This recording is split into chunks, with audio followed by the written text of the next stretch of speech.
ভিগোরা 100 বর্তমান সময়ে বহুল পরিচিত একটি ওষুধ, কিন্তু সঠিক তথ্য না জেনে এই ওষুধটি সেবন করা আপনার শরীরের জন্য মারাত্মক ঝুঁকি ডেকে আনতে পারে। এতে থাকা সিলডেনাফিল সাইট্রেট শরীরের বিশেষ অঙ্গের রক্ত সঞ্চালন বাড়িয়ে দেয়।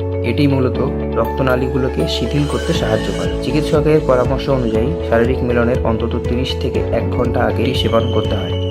এর কার্যকারিতা শরীরে সাধারণত 4 ঘন্টা পর্যন্ত থাকে। এই ওষুধটি সেবনের ফলে মাথা ব্যথা, মুখ লাল হয়ে যাওয়া, বদহজম, ঝাপসা দেখার মতন সমস্যা হতে পারে।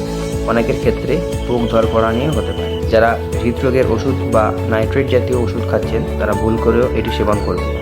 এটি রক্তচাপ হঠাৎ কমে গিয়ে জীবনের ঝুঁকি তৈরি করে দিতে পারে। এটি কোনো শক্তিবর্ধক ভিটামিন নয়। কিডনি, লিভার বা হার্টের সমস্যা থাকলে বিশেষজ্ঞ ডাক্তারের পরামর্শ ছাড়া এই ওষুধ সেবন করা আইনত এবং স্বাস্থ্যগতভাবে দণ্ডনীয়। লোকলজ্জার ভয়ে ভুল ওষুধ না কিনে সরাসরি ডাক্তারের সাথে কথা বলুন। ভিডিওটি সচেতনতা সৃষ্টির জন্য